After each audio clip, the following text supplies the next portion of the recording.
Fala galera, esse é o Vox Luminis, o meu podcast especial onde eu só entrevisto pessoas especiais junto com o Mate, né? Tanto que até hoje a gente teve o Ike Batista e agora o meu convidado polêmico, porém um grande empresário. Eu quero mostrar esse lado pra vocês. Pablo Marçal, tudo bem, meu querido? Prazer estar com você aqui. Cara, e eu já vou começar metralhando do jeito que você gosta, né? Na porradaria, na pressão. Vambora.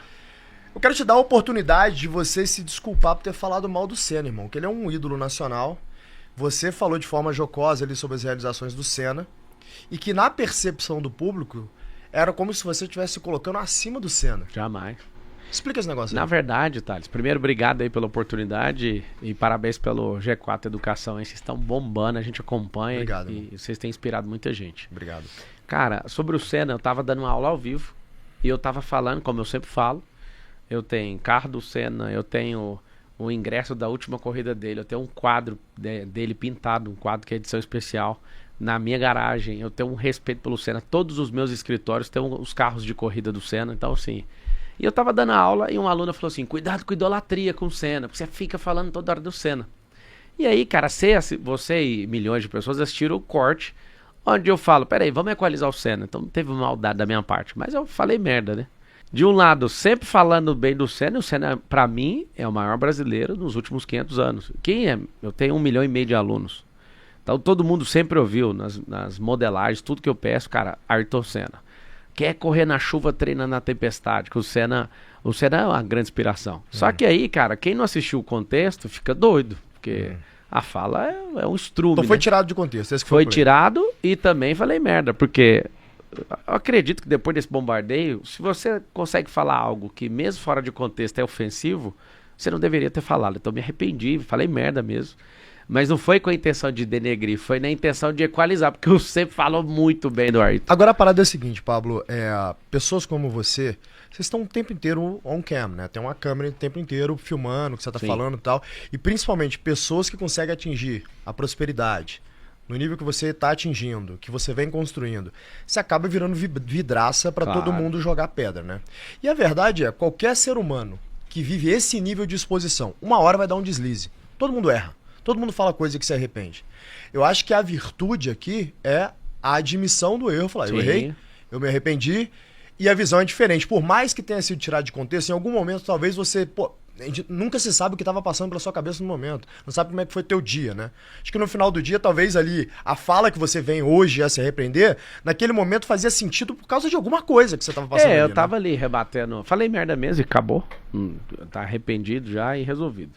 Agora, isso não tira o que eu pensava, penso e continuo pensando sobre o Ayrton, né? O maior brasileiro em 500 anos. Isso pra mim é um... Ele fez a gente acreditar que o brasileiro pode fazer o que quiser. É um fato. Ele era um cara... Me inspirou, sou piloto de corrida também. É difícil um cara que é piloto de corrida não gostar do Ayrton. Um brasileiro mediano já gosta. Agora, o cara piloto falar que não gosta do cara, ele tem sérios problemas mentais, né? É difícil, né? Agora, o aprendizado disso é muito bom. Esse negócio que você tira de depurar. De lição disso? Cara, depurar as palavras. Mas como é que faz isso online, com a câmera o tempo inteiro em cima de você, você produzindo conteúdo o tempo inteiro, faz parte da estratégia? Você tem que ser intencional. Você precisa realmente medir as palavras, porque hoje é uma guerra, um corte. Eu, por exemplo, posso falar aí que a gente, no Instagram, no TikTok, tem 3,5 bilhões de marcações, o negócio mais absurdo que eu já vi. Bizarro. Só no TikTok. E lá é só corte. Então muita gente nem me conhece pessoalmente, nunca viu nenhum rolê meu, mas fica lá alimentando de corte. Sim. O que eu percebi, Thales? Que os cortes, eles dominam a internet hoje.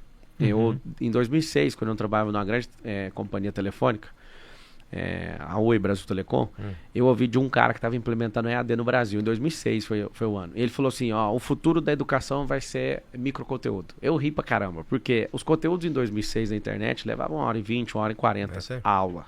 E ele falou, no futuro vai ser poucos minutos. Eu ri demais, falei, isso nunca vai acontecer, não tem como. E aí hoje, o que é o ensino? Microconteúdo. Nessa galera de curso e tudo, eu fui um dos primeiros a lançar aulas com 4 minutos. E depois eu fui exagerando até chegar ao ponto de ter aulas de 59 segundos. O cara ouve o código e eu falo, agora vai lá e faz a tarefa tá aí, eu baixo o PDF. Ou seja, o mundo mudou, ninguém quer assistir um vídeo longo, os caras querem só o short. O YouTube mudou, O Snapchat tava tocando terror, aí os caras do Instagram foram lá e copiou esse modelo de stories. Ou seja, o que o cara falou era uma profecia sobre o futuro. E a gente tá aqui, eu não acredito que eu fui o cara que criticou no passado e tô aqui hoje. Só que eu tiro proveito disso. O que eu faço? Eu invisto em corte.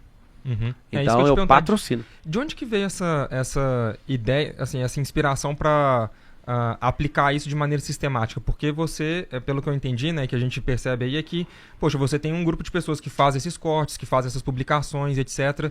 Você se inspirou em alguém, em algum modelo? Se você puder contar um pouco pra gente como que funciona essa estrutura de cortes, porque até em dado momento recente você chegou a meio que fazer uma blitz na internet. Sim. Onde, poxa, só dava vídeo seu, seja, ou esses mais assim polêmicos, fora de contexto, ou outros mesmo no mais do cotidiano já que o pessoal fazia. Como que surgiu essa ideia que você foi trazendo isso e ampliando para essas outras redes? Eu tenho mais de 10 mil horas gravadas de conteúdo. Empresarial, espiritual, de inteligência emocional, marketing digital, criação de filho, de tudo que você imaginar.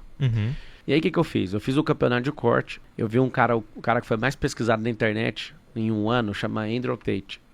Um americano. O problema é que o final dele foi ruim, porque ele passou do limite dessas redes sociais e ele acabou sendo expurgado e ele não pode ter rede social hoje. Ele passou do limite da lei, da lógica, de tudo. O cara tem uma legião de fãs. Peguei o exemplo dele e fui dentro do limite. Criei uma competição de cortes para pessoas aprenderem uma profissão nova e angariar visualizações. Nessa competição eu pago pelas visualizações. Peguei meus melhores conteúdos, eu liberei 500 horas de conteúdo. Essas 500 horas fui soltando pra essa galera, eles foram fazendo corte, bombou. Foi onde você viu a primeira subida, né? Só que aí, cara, um dia um cara vai e me solta do Ayrton Senna. E era uma aula fechada. Essa aula fechada, o cara solta e deu 48 milhões de visualizações. E o cara falou, você vai pagar isso aqui, né? Aí eu fiquei avaliando, falei, putz, mano, que tanto de visualização que é esse? Aí veio outro corte negativo. Outro corte negativo. O corte negativo tem de 7 a 10 vezes mais visualizações que qualquer outro corte positivo. É mesmo? Aí eu falei, por que o corte é tão poderoso assim? Aí eu descobri uma técnica. Pra ter um corte pra explodir, ou você corta o contexto do início ou o contexto final. Qualquer pessoa vai reagir e vai ficar doida. Aí eu chamei meu time e falei, vamos pagar isso aqui na competição. Vamos pagar por esse corte negativo. Aí foi onde eu fui. Então você paga pra nego falar mal de você? Não é que é pra falar mal, é só pra tirar o contexto. Entendi. Ninguém tá falando mal, tá usando a minha própria fala. Aí o que você fez? Então você tem tipo uma espécie de grupo onde tem essas pessoas que fazem... Tem um aplicativo que chama Discord. Sim. A galera vai pra lá e aí as pessoas estão aprendendo a fazer corte, editar vídeo e ficam garimpando. Se, por exemplo, o meu filme que tá aqui, gravar um stories agora, e eu mostro pra vocês, é incrível. Eu acabo de falar, em menos de um minuto já tá nas redes. Um minuto. Legal. Um minuto os caras já editaram o vídeo, é umas máquinas, parece os robôs. Mas cada um na sua responsabilidade. E aí eu percebi, cara, que a parada negativa é muito maior. Aí você fala, poxa, mas aí você vai investir pros caras falar mal de você? O que é mais precioso? Você gastar dinheiro pra entrar na cabeça dos outros ou converter a percepção que a pessoa tem sobre você? Quem não tem, CAC é menor, quem né? não tem uma valoração, quem não tem multitalento, a pessoa tá afundando a vida dela. Agora, se você se garante, usar uma técnica dessa é poderosa. Então, assim, eu recebi um vídeo de um avião que tava vindo da França, uma sócia minha tava lá dentro, e aí o piloto falou assim, Thales, nós vamos ter que voltar pra França porque tá vazando combustível. Aí os caras começaram a gritar no avião. Ninguém sabia que ela tava lá ou nem uma relação comigo. Ela gravou e mandou esse vídeo. Se o Marçal tivesse aqui, isso não ia acontecer no avião. Então tudo sobre aviação, os caras falam de mim. Então, mas você não acha ruim as pessoas falarem de forma pejorativa? Cara, mas um dia elas vão descobrir a verdade. Um dia elas vão descobrir o pai de família que eu sou, o brasileiro que eu sou, o tanto de gente que eu tenho ajudado, o empreendedor que eu sou. Você sabe que eu falo isso direto, né? Muita gente fala assim, porra, meu irmão, fica defendendo esses coach. Eu falo assim, deixa eu te falar uma parada. Irmão. O cara tem 4 filhos. Tem um monte de empresa. Ele usa a educação como canal pra poder construir outros braços de negócio. Pode criticar o que você quiser. O cara é rico, tá com a mesma mulher há décadas, é fiel à família dele e tem 4 filhos. 21 anos. Ele tá melhor do que 99,99% da população brasileira. Como é que eu não vou achar um cara desse bacana? Cara, gera emprego, paga milhões de impostos, tem levantado um monte de gente, restaurado um monte de família. Pois é. Agora, Pablo, um monte de gente não gosta de você. Cara, no fundo, as pessoas, elas não gostam delas mesmas. É verdade. Porque quem gosta de si mesmo, cara, deixa todo mundo em paz. Isso não perde. Você reparou que só perdedor fica falando mal dos outros? Por aí? Sempre. É porque ele tem Eu nunca vejo um vencedor fazer isso. Eu nunca sentei com o Guilherme Benchimol e ele ficou fofocando, falando mal dos outros. Você não vai, é porque os caras estão dominando. Você acontece. tem a taxa de ocupação cerebral. Aí, por exemplo, esse negócio de entrar na cabeça de todo mundo, eu percebi que é bem barato. Entendi. Eu queria ter a reputação ilibada, igual do Silvio Santos, saca? Eu queria muito. Mas aí acontece o seguinte, eu não sei se vocês também são... Você é caramelo, né? Você veio da pobreza também, né? Opa, meu querido, mas de longe. Então, cresci ali em Carangola e meio que me fiz, quando eu criei táxi, eu morava na favela do Santa Amaro, que fica em cima da Glória, do Rio de Janeiro. Eu também vim da periferia. Então, assim, a gente gosta de mostrar os trem. É só ex-pobre que gosta de ficar mostrando as coisas. Então, isso incomoda muitas pessoas, porque elas verdadeiramente não acreditam nelas. E eu entendo. Agora, eu percebi que as pessoas, elas dão um lugar no cérebro delas de acordo com o assunto. Então, o assunto polêmico, eu não sou esse cara de polêmica, zero. Sou o cara da paz. Só que eu percebi que no jogo, por exemplo, eu sou um dos maiores clientes da Meta no Brasil hoje. Gasto dezenas de milhões todos os anos com tráfego pago. Eu fico puto de gastar esse dinheiro com tráfego pago. Eu descobri o tráfego viral. Então, assim, o tráfego viral, a galera vem pra cima com todo gosto. E assim, eu tô nessa virada agora e eu nem quero mexer com isso mais. Eu não quero ser o cara da internet mais. Eu quero ser o cara da política. Quero ajudar, quero servir a nação com isso. Mas assim, cara, esse negócio das pessoas rapidamente... Hoje mesmo eu postei um vídeo perguntando o que tinha de falha. Aí coloquei lá, gênio louco. Aí o Lula aparece. A galera ficou doente. E é interessante que se você coloca uma mensagem positiva, dá 1000 comentários. Você põe uma que não é positiva, dá 20, 30 mil. Eu tenho um ponto aqui, cara, que eu queria abordar. O ponto é o seguinte. Primeiro, traduzir isso pro nosso público, cara, que é o empreendedor, que é o empresário aqui de público tradicional, que tem uma lição importante aqui. Então você me falou, cara, eu aumento o nível de awareness aqui, eu vou aumentar o nível de reconhecimento do que é meu nome. Sim. Então, cara, uma vez que esse cara sabe o que é o meu nome, por mais que ele me perceba como ruim, depois eu faço um trabalho para aqueles que verdadeiramente são meu ICP, né, que são público, de convertê-los para me tornar meu cliente. É isso que você tá falando, né? Sim. Agora eu tenho uma questão. Você não suja demais a tua base? Então quando você vai fazer anúncio targeteado para essa base, você não vai aumentar teu CAC? Cara, é o seguinte, como eu crio movimentos, os movimentos, antes de começar a fazer a aquisição de qualquer atenção de alguém, eu crio os movimentos, o movimento capilariza e faz isso primeiro antes de gastar o dinheiro. Então eu já acerto todo mundo, vamos falar de tráfego pago, eu vou lá depois desse cadastro de forma orgânica, porque tá dando super atenção, eu excluo esses caras, então acaba que a gente fica muito mais tranquilo. Mas você exclui como? Com o próprio e-mail. Eu pego o e-mail de cadastro, você vai fazer a captação dos leads. Certo. Aí eu pego lá 1 milhão de leads de forma orgânica. Certo. Não, exagero. Uns 180, 200 mil de forma orgânica. Tá bom. Depois os 800 mil eu pago. Você paga. Eu já excluo os 200 mil. Isso dá Os pra orgânicos fazer. você exclui. Tem que fazer. Tá, você não gastar dinheiro de novo Beleza. com ele, o negócio já pegou. Agora, Entendi. público a galera dos quente e 800? frio. Não, quente e frio. Aí o frio eu gasto pouco recurso, o quente ripa ali até o cara entrar. Então, por exemplo, o cara dá atenção total. Tem uns caras que levam a média, tá? 2 anos e meio, do primeiro dia que ele me conhece até o dia que ele compra.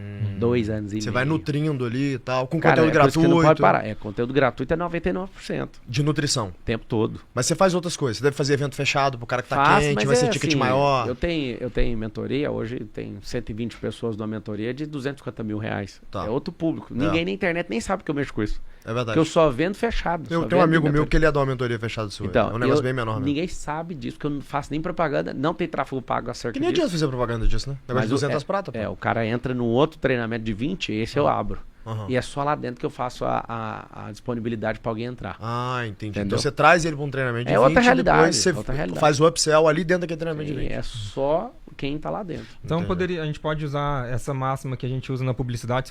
Eu sou formado em publicidade, então essas coisas vêm um pouco na cabeça, que é: no final do dia não existe publicidade negativa. Na verdade, o que vai determinar se é uma publicidade negativa ou positiva no final do dia é o que você faz com a publicidade que você adquire ou alcança. Antes de alguém inventar a publicidade, a energia já existia, certo? Certo. Não existe energia negativa isolada. O que significa isso? Está lá o átomo na estrutura. Próton, elétron e nêutron. Cara, ninguém desconecta o positivo do negativo. Eles estão girando ali. É uma bomba nuclear aquilo ali. Então o que acontece? As pessoas interpretam algumas coisas como negativa. Mas toda coisa negativa tem uma energia voltando que é positiva. Então se eu olho para a energia como ela é, eu só preciso saber transformar. Vou dar um exemplo. Tem gente agora, nesse exato momento, reclamando do sol, sim ou não? Com certeza. Tem um cara que está com a usina pegando energia. Perfeito. Ou seja, tem gente que fala que o sol é negativo. Tem um cara que inventou a sombrinha. É. E tem um outro que inventou a placa fotovoltaica. E Certo. tem um outro que está vendendo isso. E o outro agora está alugando uma fazenda. E o outro está voltando energia painel. O outro está faturando. Ou seja, depende do que é, como você interpreta e como você converte energia. Assim é a areia, assim é o ar, né? O vento. Consigo tirar a água da atmosfera. Tem máquina que tira a água da atmosfera. Sim. Tem cara que olhou pro sol e ao invés de reclamar, nossa, negativo, Deus fez o mar. O outro, o israelense, foi lá e falou, não, vamos fazer a máquina de dessalinização de água salgada. Pera aí, então. O que é negativo na Terra? De forma isolada? Nada. Eu preciso aprender a ler energia, interpretar energia, converter energia. É muito mais poderoso você conseguir entrar na cabeça de milhões de pessoas e depois converter energia. É muito mais barato. Mas ficaram com impressão ruim. A primeira impressão é que vale. Mentira. É muito surpreendente quando a pessoa descobre de verdade e ela se sente mal, porque ela fala, eu achava que era outra coisa. Quantas pessoas chegam em mim e falam, poxa, eu falei mal de você, agora eu tô te pedindo perdão, tá tudo bem. Quanto mais distante você tá da realidade de uma pessoa, mais você vai julgar ela errado. Justo. Quando você tá próximo, já era, cara. Justo. O dia que você foi esquiar com o Thales, o dia que você foi esquiar comigo, você vai olhar e falar, não, mas não parece nada da internet. Não parece mesmo, porque você tava longe da realidade. Você tem que aprender a ler, interpretar e converter. E aqui tem um jogo, que quase ninguém vai concordar agora, mas pelo menos eu instalo na cabeça de quem tá assistindo. Existe um jogo chamado reputação. Existe um jogo chamado fruto. Você não sabia que tinha essas duas opções e você é obrigado a escolher o jogo da reputação. O que é reputação? Eu tô aqui agora sentado na mesa, o Thales olha pra mim e fala, ó, minha nota pessoal pro Marçal é 3. Você vira e fala, a nota pro Marçal que eu dou é 5. Então a gente pega o 3 e o 5, dá 8, divide por 2 pra achar a média, deu quanto? 4. Então a minha nota social no grupo de vocês é nota 4. Só que eu viro para outro grupo, os caras me dão nota 8. O grupo que eu desagrado vai me dar média 1. Resumindo, o que eu sou de verdade? O grupo do Thales, o grupo que me ama ou o grupo que me odeia? Nenhum dos 3 grupos. Eu sou aquilo que eu dou de fruto. É só olhar para a natureza. Eu descobri isso, Thales. Eu não fico escravo de ninguém. Eu não vou agradar ninguém. Eu quero servir todo mundo, mas eu não vou agradar ninguém. Ninguém me controla. Significa o quê? A árvore, se ela fosse agradar alguém, ela ia deixar de ser a macieira e falar, o que você quer? Eu quero uma laranja. Ela tinha que mudar o fruto dela, cara. Você veio na terra, cara, você dá conta de dar o fruto de acordo com a sua espécie. Então não adianta você ficar nessa nota de reputação. Imagina a árvore esperando as pessoas que comem a macieira, esperando as pessoas comerem aquela árvore e falar, nota 5. Cara, nota 5, você não entende nada, mano, desse fruto. Agora, te serviu? Serviu. Cara, é o fruto que a gente mede, é só olhar pra natureza. Mas eu vou te falar um negócio. Pode falar. O cara tem que ter uma calma na alma muito grande pra conseguir viver essa inteligência emocional. Então no final do dia, cara, é estar em paz com Deus, né? Pra que você consiga ter essa tranquilidade, que é foda, irmão. É fácil falar, ver você cascudo falando, tem toda uma mas tem que crescer, um escudo aí, mas irmão, é foda, você sabe que é foda. Eu sei que porque eu já sofri. Que te machuca, já fiquei de cama, pô. Me tira uma dúvida. Vai lá. Tua família é uma salvaguarda pra você em cima disso? Você chega em casa, você tem aquele lar ali, você fala, não importa o tanto que tá bagunçado lá fora. Aqui dentro eu sei que... E treino meus filhos. Eu tenho 4 filhos, um de 10 anos, um de 8, um de 4 um de 2. A Isabelinha. O Lorenzo, o Benjamin, o Miguel e a Isabela. E todo dia a gente almoça junto. Nesses dias agora que eu tô com o desafio no Cariano lá, eu tô comendo na vasilha. Acabei de chegar comendo na vasilha, né? Mas fora esses dias de desafio, a gente come todo dia junto. A gente tem uma vida, assim, aquela vida de campo mesmo. De rural, saca assim? Bem juntinho e tudo. E eu tenho que ser forte. Eu já fiquei de cama por causa de crítica. Em 2012 foi a última vez. Eu acredito. 2012 eu fiquei de cama. Dei até pensar, vou matar os outros. Vamos dar um pulo ali no Japão? No Japão, alguém quando decepciona a família faz um negócio chamado harakiri. O cara, para não decepcionar a família, ele sente tanto mal com aquilo que ele suicida. Ou seja, você imagina o que é a reputação do lado de lá, o que é a reputação aqui? Só aí já é uma grande promoção. O brasileiro já tá um pouco liberto disso. Ele não se mata por causa dos outros. Alguns sim. Tem gente que é criticado da internet e pula da sacada. A nova geração, principalmente, que é mais fraca de cabeça. Gente que não teve frustração, gente que não entendeu o que é fruto e tal. Cara, foi difícil chegar nisso. Eu tenho estudado a inteligência emocional, Thales, desde quando eu entrei na faculdade de Direito em 2005. Isso mudou minha vida. Aí a inteligência emocional do Daniel Goleman, inclusive eu tive ele como mentor, tive com ele pessoalmente, é um pegada de Harvard. Cara, minha vida foi transformada com inteligência emocional.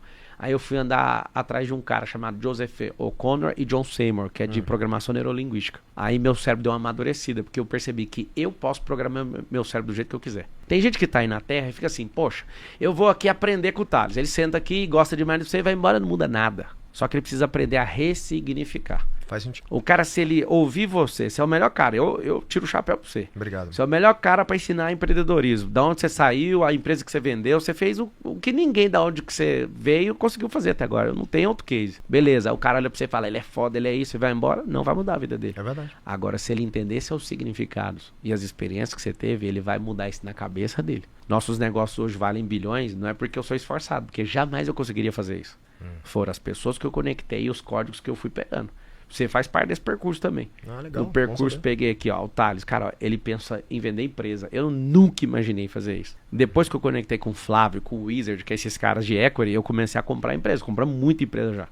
Muitas. E aí o que acontece? As pessoas vivem preocupadas com o que vão achar. Vamos lá então. Eu tô na faculdade que eu não quero. Eu entrei por causa dos meus pais. Alguém tá assistindo aí agora. Fez isso. Ela não quer continuar. Só que a reputação dela vai cair. O que ela faz? Ela termina a merda que não precisa terminar. Não falando mal do curso, mas da decisão que ela tomou pra agradar os outros. Sim. Então, se ela não preocupar com isso, se preocupar, cara, eu quero explodir no empreendedorismo, não precisa terminar esse negócio. Ela acaba sendo escrava dos outros porque ela vive de acordo com a perspectiva que o outro tem sobre ela. Né? Reputação social. Você sabe que isso é um risco muito grande para líder, né? Eu falo direto para CEO, eu falo com os caras, cara, o maior risco que você tem na tua carreira agora é querer agradar todo mundo. Que a função do líder não é agradar todo mundo. Imagina se você quisesse agradar seus 4 filhos o tempo inteiro. Eu não agrado nenhum. Você ia virar ia virar a república do açúcar, né? Então eu vou só comer açúcar, não vou estudar, porque criança não sabe o que ela quer. Eu te explico. Muitas vezes você tem que ser duro, né? A estrutura familiar é o seguinte, a minha esposa é o STF, eu sou o presidente da República, meus 2 filhos mais velhos são os senadores e os menores são os deputados. Igualzinho a representação tripartida de poder no Brasil. Você sabe quem manda. O presidente é o que leva a porrada, mas é o STF que bate e fala, é aqui pra lá e pra cá. E menino, senador e deputado não manda, cara. Eles falam, a gente quer viajar pra tal lugar. Não é a maioria que manda. Não. Tem alguém que governa. E se as pessoas entenderem nas suas empresas, nas suas próprias vidas e no casamento, putz, cara, perfeito, o negócio vai mudar tudo. A forma como o funcionário público, no caso, o político, ele é remunerado. Tipo um ministro. Que esses caras ganham, não paga meu final de semana. Não faz sentido nenhum, irmão. Porque o cara tem um incentivo perverso de fazer merda. É lógico. Agora, de qualquer forma, Paulo, o ponto é o seguinte, cara. Eu acho bom que você não seja político. Inclusive, eu acho que isso é uma vantagem que você tem. Por quê? Porque você traz uma visão outsider pra dentro da política e você é um cara que entende como poucos o jogo de mensagem. E o principal veículo que o líder tem para liderar é carregar a mensagem, irmão. Então, se você tem esse impacto que você tem com as suas mensagens, se você é intencional da forma como você é, pensando essas coisas, se for tudo verdade que você está me contando aqui, eu acho que você tem uma condição de fazer um bem pro país. Essa que é a verdade. E aí, no final do dia, a gente vai ver caras fisiológicos ali que vivem disso, disputando isso, versus um cara que construiu prosperidade, que, cara, contra tudo e contra todos chegou aonde você tá chegando e que você tem ferramentas novas para poder trazer para cá. E, sinceramente, se é verdade mesmo que isso não é um play que você tá fazendo para poder baixar a CAC e construir audiência para aumentar os teus negócios, eu acho que você tem muito a construir pro país. Esse que é o fato. Ô, Thales, olhando só para responder isso aí, que ele abriu a dúvida. Cara, eu tenho coragem de jogar tudo pra cima, mano. E perder tudo que eu tenho. Que é a ameaça que eles estão fazendo pra cima de mim. Não só de morte, mas de arrebentar meus negócios. Eu acredito tanto na promoção e na explosão de mentalidade de uma pessoa que eu tenho coragem de jogar tudo pra cima. Porque a minha mentalidade me garante em qualquer lugar da Terra reconstruir tudo. Eu acredito mesmo. Mas você não é herdeiro, pô, você não ganhou nada, você construiu tudo. Eu nunca vi um político aqui nesse país promover a mentalidade do povo. É a única solução que a gente tem nesse país. Vou te dar um exemplo. Nós somos 5.557 cidades no Brasil. Certo. 2.800 a 900. Tem mais gente ganhando Bolsa Família do que carteira assinada. Ou seja, estamos perdidos. Marcelo, você é contra o benefício social? Não, eu acho uma miséria. Eu acho que tem que triplicar o valor, mas tem que ter porta de saída. Eu acho que tinha que estar vinculado, isso é um emprego. E o cara poderia ter uma renda alternativa para ele se desvincular disso. E por prazo determinado. Ou seja, você dá uma miséria pro cara, sequestra ele, não deixa ele ter emprego. Perfeito. Ele acabou o país. Eu já a equipe minha já entrevistou gente na rua. Você gosta de ganhar o benefício? Não, eu acho que eu tinha que poder fazer outras coisas também. Claro. O governo passado, do Bolsonaro, que mandou muito bem, ele deixava a pessoa ter renda alternativa. Perfeito. Porque senão a pessoa não sai daquilo. É óbvio. Aqui em São Paulo, cara, escuta esse número. No Morumbi deve caber algo em torno aí de 50 mil pessoas com a superlotação do Morumbi. 50 mil. Tem 53 mil pessoas na rua, situação de mendicância. Você imagina, na cidade mais poderosa do hemisfério sul, a gente tem um Morumbi na rua hoje. De gente que não é assistida, de gente que ninguém tá promovendo a mudança de mentalidade. Loucura, cara. Aqui a gente tem problemas que parece que todo mundo tá fingindo, mano. E é simples. Você só vai mudar se você investir em mentalidade. Leva 2 anos, ô Thales, pra tirar uma pessoa da rua. Por quê? Mudar de mentalidade. O cara não acredita. O cara tá sem os parentes. O cara tá sem amigo. O cara tá sem perspectiva. Tem algumas ONGs que tiraram, inclusive eu tenho me aproximado de uma poderosa, que é a Arca do Felipe Sabará, um grande amigo. Conheço o Sabará. O Sabará tirou mais de 3 mil pessoas da rua. Ele chega com um cardápio, é isso que nós vamos fazer. Porque se ele tem resultado, meu amigo, eu quero nem saber se é de partido, de ninguém. Cadê resultado? Ele chega com um cardápio, o que você gostaria de ser? Tem um monte de atendente de McDonald's hoje em São Paulo que o cara morava lá na Cracolândia, velho. O cara conseguiu sair de lá. Mas sabe qual é a parada, Pablo? Precisamos de investir em mentalidade. Eu faço um trabalho social que a gente sai para poder distribuir comida para essas pessoas que vivem em situação de rua. Só que eu faço questão de comer e conversar com essas pessoas quando eu vou. Porque para mim é meio que um negócio para eu... Memento mori, sabe? Lembra que você é mortal? Isso é bem importante assim para mim, sabe? Então quando eu vou lá, eu quero conversar com os caras, quero saber a sua história. Aí tem um caso que me impactou muito, deve ter uns 2 a 3 anos, isso foi no Natal. Eu saí do Natal da casa da minha ex-namorada e a gente foi juntos distribuir comida lá nesse lugar que a gente vai ali na Cracolândia, na frente do teatro. E tinha um cara, Marçal, alto, branco, de óculos e tal. E, cara, não é o público comum que você vê. Que, infelizmente, a realidade é essa, né? O que você vê são pessoas mais parecidas comigo, assim, pra ser bem sincero. Na hora que eu vi, eu achei esse cara curioso, eu falei assim, cara, fala um pouquinho da tua vida aí pra mim. Aí ele falou, eu era contador, sou formado em contabilidade, trabalhei numa Big Four, me envolvi com cocaína, comecei a cheirar muito pó. Aí acabou que a minha mulher me largou, eu tenho uma filha. E, cara, eu fiquei ali, eu fui demitido, porque minha vida foi se perdendo. O cara que vai entrar em cocaína daqui a pouco perde emprego também, né? Só questão de tempo. Fui demitido.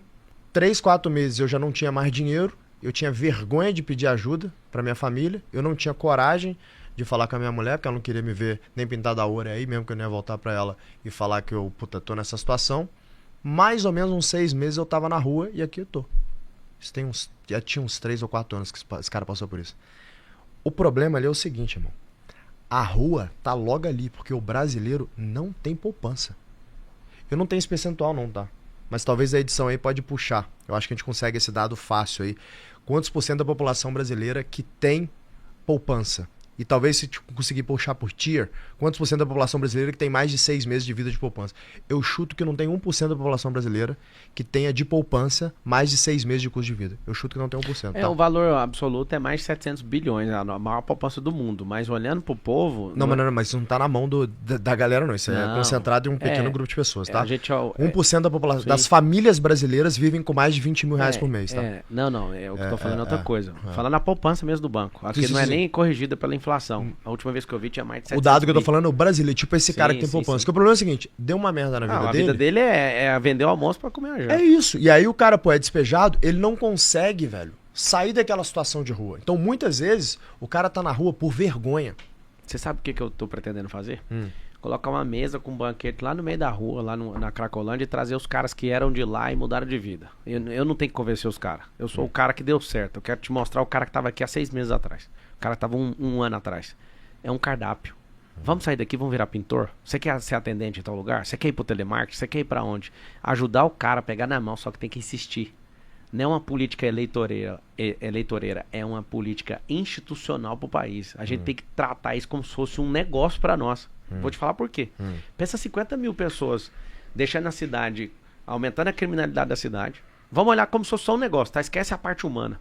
Os caras estão 50 mil na rua, tirando a beleza da cidade, tirando a segurança, sendo improdutivo e custando milhões de reais todos os meses, certo? Certo. Vamos tratar só como negócio. Faz esse povo ter um emprego.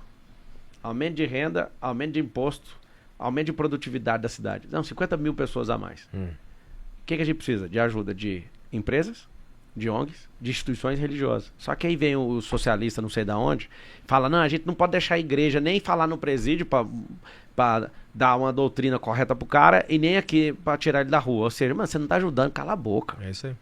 Deixa todo mundo. Nós precisamos de resgatar a humanidade. Se você olhar como negócio, é um grande negócio. Colocar 50 mil pessoas com força de trabalho, você já começa a dar um impacto positivo numa cidade desse tamanho. Certo. E o contrário, o gap é gigantesco. O tanto de produtividade que você ganha, você imagina um lápis, é mais que o dobro. Agora, não é só esses os problemas que a gente tem. Numa cidade dessa, eu proponho uma coisa, Thales. Eu quero até ouvir, você que é um cara do mundo empresarial, o que você pensa? Eu quero criar um braço de ensino inédito no mundo, não tem isso em lugar nenhum. Todas as instituições dentro da cidade de São Paulo vão ser obrigadas a ter um braço de ensino e não vai ter ônus financeiro nisso. Nós vamos bancar, vai ser tipo um EAD. E de igreja, a ONG, a empresa. Todos vão ter braço de ensino. Qual que é o objetivo? Primeiro ano, conscientização, depois de forma compulsória no segundo ano. Mas o objetivo é o seguinte, nós gastamos 25 bilhões de reais com a educação, e a educação é básica, né? A educação, a primeira educação. O município cuida da educação infantil, o Estado a fundamental e ensino médio, o governo do Estado, e as faculdades que cuidam do governo federal. Nós gastamos 25 bilhões na cidade de São Paulo com educação. Só que a gente não está promovendo as pessoas. Tipo, não ensina finanças. Então a gente vai colocar finanças, empreendedorismo, esporte. Tem que atrelar esporte no ensino desde pequeno, porque o esporte molda caráter. Perfeito. Certo? Agora, você imagina a sua empresa. Vamos pegar só a sua e a minha. A sua empresa tendo um braço de ensino para ensinar de forma extra. Tem que ser obrigatório. Finanças, empreendedorismo, a inteligência emocional que você falou que precisa. Você imagina a gente ensinando isso para todo cidadão que vive aqui, 12 milhões de pessoas. Para os seus parentes e tudo mais. A gente começar a qualificar as pessoas usando o quê? O maior braço de produção que a gente tem, chama empresa. Hoje no Brasil são 21 milhões de empresas e 100 milhões de trabalhadores. Se você pegar as empresas, 50% delas está no estado de São Paulo. Se você pegar só as da cidade de São Paulo, que já são alguns milhões, e colocar elas para ensinar, nós vamos virar um modelo para o Brasil inteiro.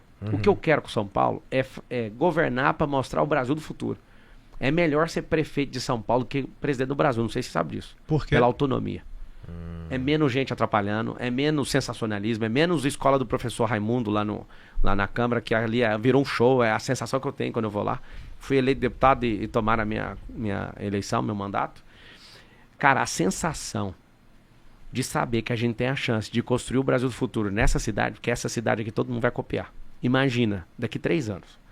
Em 3 anos, esse processo redondinho, todas as empresas servindo à sociedade, você sendo obrigado a ter um braço de ensino para ensinar todos os seus colaboradores em matérias que a gente precisa, ensinar tecnologia, ensinar pro cara que quer inteligência artificial. Daqui a alguns dias, irmão, em menos de 15 anos, 300 profissões vão deixar de existir. Se a gente não preparar nosso povo, nós vamos ser escravizados por todas as nações que são tecnológicas.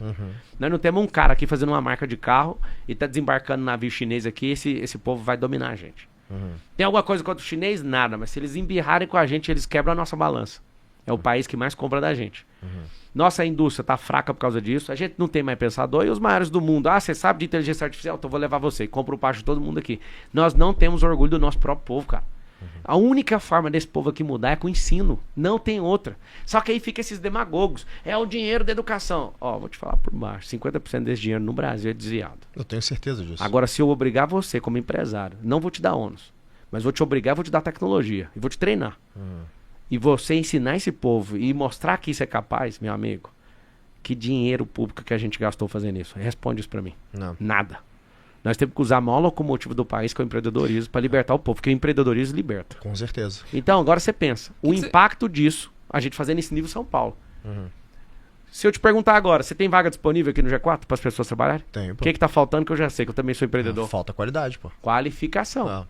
Qualificação. Imagina todas as empresas qualificando o povo, amigo. É isso. E imagina esse tanto de neném, que é esses meninos aí. Só no Brasil tem 20 milhões de gente que não estuda e nem trabalha. Você sabe que a criminalidade é a falta do maior direito social. Sabe qual é o maior direito social? Não, qual Emprego. Você imagina eu hiperqualificando esse povo e as empresas deitando e falando, vamos aumentar. Meu amigo, se tem qualificação, tem aumento de empresa. Com certeza. E o contrário também é verdadeiro. As empresas não crescem por causa da mão de obra. Cara, acredita no que eu estou te falando. Em 2025 nós vamos rodar o piloto. Em 2026 é obrigatório. Todo mundo sendo treinado em empreendedorismo, tecnologia, inteligência artificial, as coisas do futuro, marketing digital. Cara, nós somos a nação que mais usa o WhatsApp, a nação que mais usa o Instagram, mas o povo não está sabendo usar o negócio. Nós não somos criadores de tecnologia, Thales. Isso me deixa louco, cara. Um povo tão inteligente. Sabe por que eu curto o que você está fazendo aqui? Você e seu sócio, Alfredo, Nardoni, tudo que vocês estão fazendo? Porque vocês estão replicando DNA de empreendimento, de empreendedor, cara. Não. Isso aí é assustador, só que nós temos que fazer isso a nível de São Paulo inteira, cara. Todo mundo multiplicar talento. Cara, eu sou da educação. O cara que vier me peitar com um negócio de debate eleitoral, no assunto que ele falar, eu já domino, cara. Eu domino no mundo dos negócios, eu só quero servir no mundo, sendo muito mal pago pra isso. Pegar 4 anos na minha agenda e falar, eu quero servir esse povo. Não. Pra quê, cara? Eu acredito que a educação, desse jeito que eu te falei, vai mudar tudo. Eu vou te dar uma sugestão e uma preocupação que eu vou dividir com você. Sugestão, não sei se você conhece o trabalho do Milton Friedman. Se não, vale a pena você depois dar uma pesquisada um pouco mais a fundo, que eu acho que vira um projeto importante aí, caso você seja eleito prefeito para testar. Eu não sei se a gente consegue fazer isso juridicamente no Brasil, tá? Mas Milton Friedman, ele criou o processo... São os políticos. Milton Friedman criou um processo de voucherização, que inclusive o Bolsa Família é baseado nisso. Sim. O Bolsa Família é um programa liberal, sabia? Que o Milton Friedman é um dos maiores nomes liberais da história. Economista, parceiro de Paulo Guedes, né? Não contemporâneo, mas parceiro de Paulo Guedes em Chicago, né? Então o Paulo Guedes é um Chicago Boy, assim como o Milton Friedman, que foi, na verdade, o maior dos Chicago Boys. Então ele fala da voucherização. Se eu não me engano, um aluno da rede pública em São Paulo custa perto de R$4.000, ou perto de R$5.000, algo do tipo. Algo entre R$4 e R$5.000 custa aí um aluno da rede pública de São Paulo. Qual que é a ideia do Friedman? Ao invés de eu usar um intermediário que não paga o preço por estar errado, que é uma escola pública, né, para educar esse povo, eu vou pegar toda essa verba que eu tenho de escola pública e eu vou fazer isso como um cheque cidadão, para que o cidadão use aquele, sei lá, R$5.000 para botar o filho dele aonde ele quiser. Pablo, me diz você, o que acontece com o mercado se amanhã todos os alunos da escola pública de São Paulo, a família tiver um cheque onde ela escolhe uma escola de R$5.000 para colocar o filho? O que acontece no mercado? O dinheiro vai ter que aparecer, o mercado vai ficar aquecido. O mercado vai se ajustar, não vai? A gente vai mudar completamente a mentalidade do povo. Por exemplo, se você pudesse, você não faria uma escola de qualidade para tentar capturar esse valor? Sendo verdadeiro, amei a ideia. Mas um político, ele não pode dar uma resposta repentina. Por quê? É igual alguém me pede ajuda. Ó, você apoia esse projeto de lei aqui? Cara, pelo título eu nunca vou apoiar. Eu preciso saber o que tá por trás. Eu sou jurista, cara. Fiquei 5 anos na academia. Acho brilhante a ideia. Não é minha não, tá? É do Friedman. Não, isso não aí já problema. funcionou no mundo inteiro. É brilhante. Tem que ser testada culturalmente. Tem que pegar, rodar o MVP que a gente tanto fala. Que é o mínimo viável do produto. Eu gosto de falar que é o mínimo a vergonha possível. Tem que rodar, cara. Eu sou adepto de teste e de coisas novas. Eu não sei se juridicamente é possível, tá? Não, quem faz as leis são os políticos, fica tranquilo. É igual o prédio que nós vamos construir com 1 km de altura aqui. Tem que mexer no espaço aéreo, tem que mudar a legislação, tem que ter autorização da Câmara, dos vereadores. Quem mexe com isso? São os políticos. Tá tudo bem. Nós vamos mudar. Mas por que ter um prédio desse tamanho? Para virar um símbolo da força de trabalho que é esse povo aqui. Agora, meu ponto é o seguinte, Pablo. Se você consegue colocar o incentivo no lugar certo, a força no lugar certo, é óbvio que você vai extrair mais resultado. Thales. O problema é que a escola pública ele é um intermediário que não paga o preço por estar errado. Pra que esse cara vai educar as crianças? Eu vim da escola pública. 80% Eu também estudei da escola minha pública. vida foi escola pública. Eu também estudei escola pública. Deixa eu te contar uma coisa. Essa ideia é tão brilhante e ela precisa ser pensada, porque senão vai sair na Folha, não sei aonde. O Marçal vai fazer isso. Não vou. Irmão, se você criasse um método desse, os desvios iriam ter que aparecer todos. Esse que é o ponto. Porque se você acaba a corrupção, né? Não, você imagina. Acaba a corrupção. Acabar não, mas reduzir drasticamente, não porque tem vai expor como, tudo. Porque é um cheque que o cidadão vai dar pro empresário, não, o empresário vai se pôr. Não tô falando do empresário, eu falo até chegar lá. Porque assim, no nosso orçamento, cara, a educação da cidade, falando de cidade, é 25 bilhões. Você imagina, perguntar pra qualquer pessoa na rua hoje, você que tem um filho na escola pública, você prefere, vamos lá que o gasto seja 4. Você prefere deixar ele aqui nessa escola sem segurança? Nessa escola cheia de militância? Ou você prefere pagar uma escola com esse valor? O que você acha que é? O pai do aluno vai falar? Ele vai querer pagar a escola, pô. Todo mundo vai querer sair, ou seja, vai inutilizar esse sistema. Perfeito. Ideia brilhante. Que é o que deveria ser feito mesmo. Então, deveria, não sei, que a gente tem que estudar. Lembra disso, tá? A política tem esse problema. Você na G4 e nas suas empresas, você é o governante. A vontade que você acabou de falar é tipo assim, se fosse da minha gestão já estava feito. Nas minhas empresas também, mas a política é diferente. Não, eu não sei se estaria feito, porque eu sei que depende de várias paradas. Que, inclusive eu te falei que eu ia te falar de uma ideia e uma preocupação. A preocupação que eu tenho é que caras que com boas intenções, como você demonstra ter aqui nessa conversa, na hora que enfrenta a realidade, irmão, eu já vi, cara. Quantos dedos tem aqui, Thales? 5. É 10 anos para cada dedo. São 50 anos para transformar esse país. O problema é que a galera entra com vontade de resolver em 4. Então, mas como é que você resolve se é de 4 em 4 que é a eleição? Um projeto você tem que ser populista institucional pra conseguir ser reeleito. E um projeto institucional para essa cidade enfiar caras igual eu e você. Nós não precisamos mais de política, a gente precisa de CEO de cidade. Nós estamos precisando de gente, não é de presidente da república, mas nós precisamos de um CEO da república. Precisamos de cara pragmático. Tanto é que eu fiquei doidinho pra te dar a resposta, mas um político não pode dar uma resposta assim sem analisar os impactos. Porque a notícia que vai sair só do que eu acabei de falar já gera um impacto negativo. Um político ele não pode falar o que ele pensa. Ele tem que falar o que é bom pro povo. A gente não pode falar tudo que pensa. E eu concordo com isso, tá? No setor privado eu falo tudo que eu penso. Quando eu vejo o Marquinhos falar, vamos fazer um caminho pra abrir a IPO de uma empresa X, eu falo, cara, IPO, mano. Você vai abrir a IPO, eu não posso falar o que eu quero.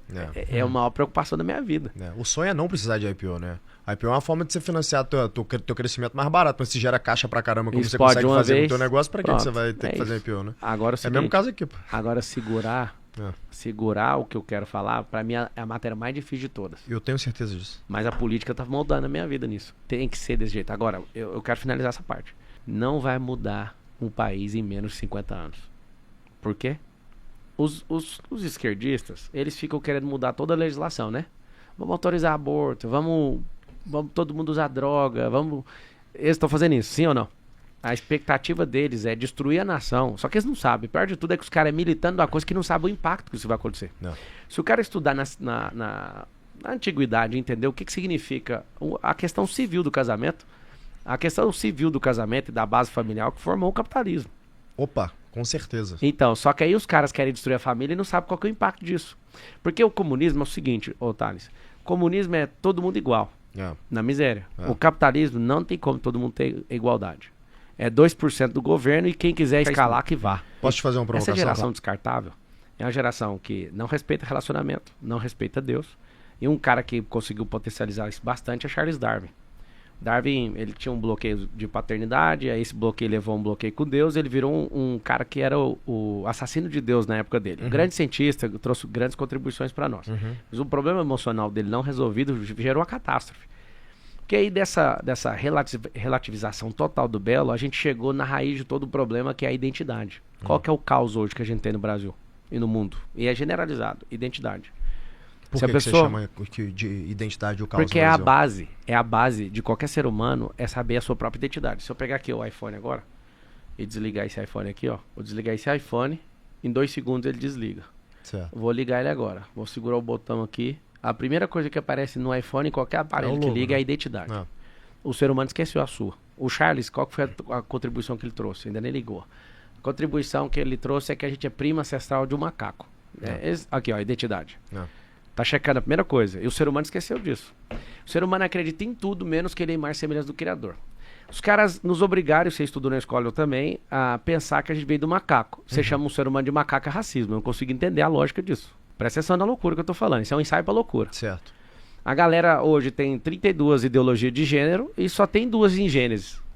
Você olha pra natureza, a natureza não quer nem saber. Você quer saber de uma coisa, Thales? Vão apagar todos os nossos arquivos. Tudo que a gente já fez na Terra. Daqui 400 anos, qualquer ser inteligente que olhar o quadril, o osso de um homem ou uma mulher vai definir pelo quadril. É o diâmetro do cérebro. Ou o diâmetro da cabeça. É isso. Ou seja, o que você tem na sua cabeça é software. É isso. As suas crenças é coisa da sua cabeça. Agora a natureza não quer saber da sua opinião. Perfeito. Então, assim, essa destruição toda, quando você traz ali, a Igreja Católica revolucionou. Se não fosse a igreja, cara, a gente não ia ter nem Bíblia hoje. Nem teria. O homem foi instruído por Deus, segundo a Bíblia. Sim. Se o cara falar não acredita em Deus, tem um negócio que é químico, chama lalação. É um período dentro do cérebro que se a pessoa não sabe falar, não aprende a falar até certa idade, que é 7 anos de idade, ela nunca mais vai falar, a não ser por um milagre. Ela não fala, o cérebro fecha. Chama lalação o nome dessa fase, depois é bom pesquisar. Quem foi que falou com Adão, cara? Adão, ou que seja o nome que a pessoa acreditar na cabeça dela. Porque tem gente que tem dificuldade de acreditar na Bíblia, eu vou te dar um conselho. Se você não acredita na Bíblia como um livro sagrado, pelo menos respeita como um livro multimilenar de sabedoria. Perfeito. Ponto. Perfeito. Tem nada a ver com religião. Os caras, o judeu, falam, a Bíblia é nossa. Não, a Bíblia contém um povo judeu. A Igreja Católica é nossa. Não, contém história da Igreja e a Igreja Católica seguiu um caminho, a Igreja Protestante seguiu outro caminho, eles têm uma diferença de 6 livros, salvo engano. O que acontece? A grande verdade é que esses malucos dessa geração não sabem o que eles estão fazendo. Eles estão destruindo as bases de tudo que é a identidade natural do homem. Perfeito. De toda a relação com Deus e toda a arte do Criador. Porque lá em Provérbios 25:2 está escrito assim, ó. A glória de Deus é encobrir as coisas. E a glória do homem é descobri-las. E ao invés de descobrir as coisas fabulosas que Deus fez, a gente quer distorcer aquilo que ele criou e já foi revelado. Olha que loucura que nós estamos vivendo. Faz sentido. Então hoje você está vendo gente que não tem um motivo de entrar na política, mas que entende isso. Eu lembro quando eu lancei meu livro, A Destruição do Marxismo Cultural. Há 14 anos atrás, Thales, eu me achava um doente mental sabendo desses assuntos. Certo. Ficava doente. Eu já publiquei 61 livros. Você sabe por quê? Por quê? Porque eu estudei a escola de Frankfurt, 1920, e eu sei o que aconteceu naquela reunião. E por que você foi pescar lá nos iluministas? Exatamente para conhecer o inimigo ou não? É o seguinte, eu fui lá para entender, e ali eu gerei uma revolta no meu coração. Esses caras falaram, o comunismo não funciona. Nós vamos implementar o marxismo cultural, vai levar 100 anos. Por acaso, 100 anos foi há 4 anos atrás. Nós vamos investir na vida de muita gente, escrever muitos livros e vamos colocar nas academias, vamos mudar a opinião pública e nós vamos destruir tudo aquilo que é judaico cristão. Perfeito. Resumindo, eu prometi para mim mesmo nesse dia que eu iria escrever 100 livros e que eu ia ser o cara que ia mais promover nessa geração a escrita da cidade de São Paulo. Pablo, eu tenho mais obviamente não vou deixar de te dar um nada easy. Esse é um livro aí que a gente fala de empreendedorismo, fala de construção. Já que você está planejando construir São Paulo, não vai ser nada easy. Nada melhor do que esse livro. Cara, queria te agradecer aí por essa junto. agenda atribulada, você ter esse carinho, vir aqui falar um pouco pra nossa audiência, falar dos teus planos. Que Deus abençoe tua caminhada, não vai ser fácil, irmão. Mas Se pra quem fosse luta fácil, com eu não popó, estaria aqui. o que é uma candidatura à Prefeitura de São Paulo, né? Se fosse fácil, Thales, eu não estaria aqui. E você, eu me coloco à disposição para você ser um dos conselheiros, você é a carga de sabedoria que você carrega. Vai ser um prazer. Cara. Vai ser um prazer mesmo. Pode verdade. ir. Você tem, a gente conversa no WhatsApp, me dá bronca e tudo. Eu não sou um idiota que quero fazer do jeito que eu penso. É. Eu quero as melhores cabeças pra gente produzir algo que ninguém nunca viu. Eu acredito que ninguém constrói nada grande sozinho. E é isso aí. Eu tô com o meu coração correto. Eu vou dedicar. Não vai ter segundo turno. Vai ser assustador esse negócio. Eu vou te dar uma dica que o Guilherme me dá. O Guilherme é um grande amigo que eu tenho, o Guilherme Benchimol, um conselheiro. Ele falou comigo o seguinte: Thales, quanto maior você fica, mais solitário você é. E o pior, mais as pessoas só querem te trazer notícia boa. Então cuidado com a galera que só fala coisa que você gosta, tá? Começa a ouvir as pessoas que falam coisas que te incomodam. De ouvir gente que me incomoda. Boa sorte, irmão. Obrigado. Tamo Valeu, junto. Pablo. Boa Deus sorte. abençoe Deus São abençoe. Paulo Amém. Amém. e o Brasil. Valeu. Eu sei que tá assistindo aí, me segue lá no Pablo Marca 1. E você pode participar também de alguma forma. E você também é muito bem-vindo. Até você que às vezes tem política de estimação, eu não tenho. Eu quero servir o povo e quero que todo brasileiro aprenda isso. Vou explicar o que é. Todo mundo que tem resultado deve servir na política, ficar um período, colocar o máximo de pessoas da sua laia, da sua estirpe, depois sair e deixar outras pessoas. Essa de Queiroz deixou esse recado. Políticos e fraldas são trocados pelo mesmo motivo. Para de ter política de estimação. Tamo junto. Esse foi mais um Vox Luminis, aquele podcast especial que eu e o Mate gravamos com pessoas Valeu, Mate. notórias. Tamo junto, galera. Até a próxima. Valeu.